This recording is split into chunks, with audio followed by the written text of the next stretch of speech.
You will notice when you get your judge sheets, there's a portion at the bottom that's about rules, rule compliance.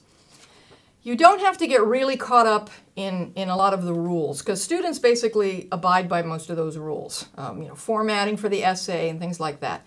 Where we run into difficulties and where you do have to incorporate rule violation into your determination is when they break rules that give them an unfair advantage.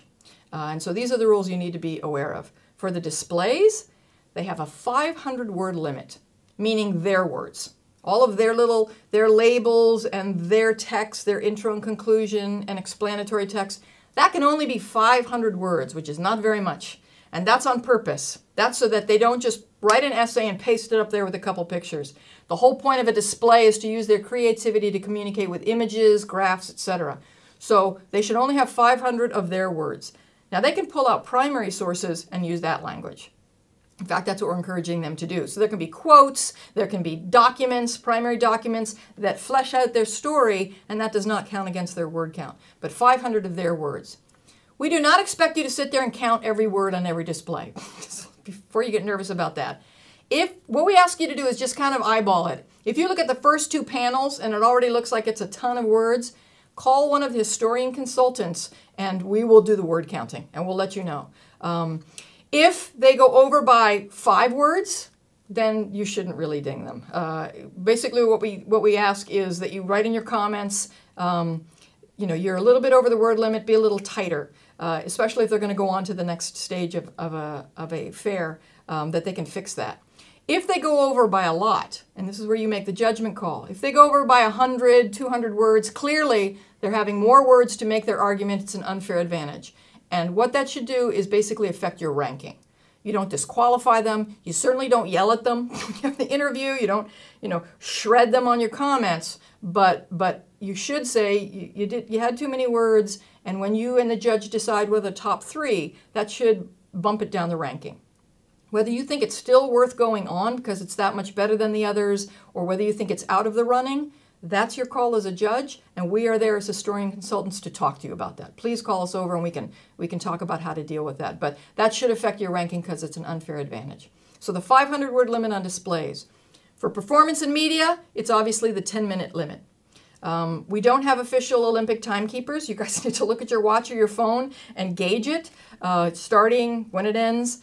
10 minutes is the limit. If they go 10 minutes and 20 seconds, here again, and most of that's credits, you can make the call, well, it's not egregious. It didn't give them an unfair advantage. We won't have it affect the ranking, but we're going to let them know that they need to tighten their time.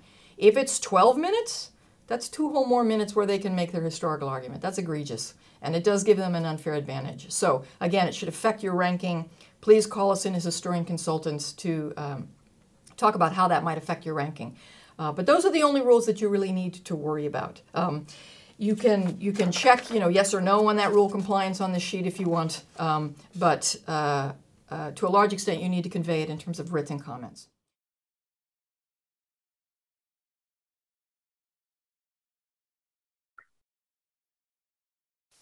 Hello, this is some additional information about specific rules for 2 formats that were not covered in the early part of the orientation, that early orientation tape.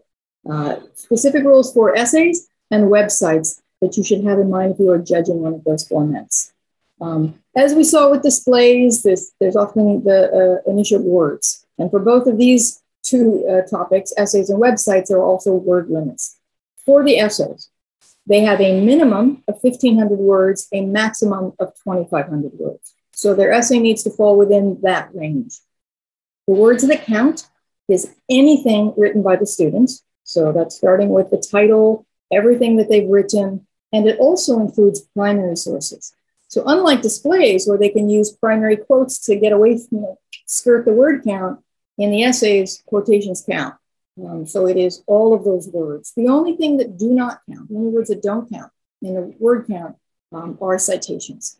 And those are only citations for quotes or specific facts. If they have a big, long narrative informational footnote, right, they try to get a word count with a big, fat footnote at the bottom of the page. If it's informational, if it's their words, that also counts to that word count. So it's only specific citations. And if they have any appendix information, that does not count in the word count. And the process paper does not count. But everything else in the essay goes to that word count. A suggestion on how to do the word count is to just cut and paste from the essay, put it in a Word document, and hit that word count tool after you've taken out all of the citation information. Now, usually at the start of when the district fair begins or the state fair begins, one of the coordinators will do the word count for the essays for you and let you know if it's over the words so that you can factor that into your judging. But if you want to do it on your own, that's a really good way to do it. The other key point that students have to address, another key rule, is they need to provide citations. It is quite painful to see essays where students are using direct quotes and there's no citation, or clearly taking very factual information from another source, very distinctive, unique information, and it's not cited. We need to be teaching them about avoiding plagiarism and proper citation. It is an important rule to hold them to, that they're giving citations and footnotes or endnotes for quotations and key facts and providing proper citation. So those are the key rules to look for in the essays, especially the ones that can give unfair advantage, right? Too many words, they've got more words to make their argument. It gives them an unfair advantage and it should be part of your judging decision. For websites, it's also a word count. In a website, they cannot have more than 1,200 words of their words. They can use primary sources, and the website's primary quotes, outside quotes, do not count on their word count. So hopefully they're being creative with the use of primary sources, but 1,200 of their words. And that includes titles, headings, that includes timelines. You see students trying to sneak in all this information with a big fat timeline, a lot of narrative. If they wrote that timeline, if they didn't cut and paste a picture from someplace else, if they wrote the timeline, every one of those words counts. So you need to look very carefully at what they have composed. The other thing that counts is captions under images. So there again, if they're trying to sneak in, they've got a picture and they have a big long narrative about Martin Luther King underneath that's there they wrote as a caption, that's part of the word count. So the only thing that does not count is again primary sources, explicit citations, and repeat titles. So if they have the title of the project and it's heads every page, that does not count.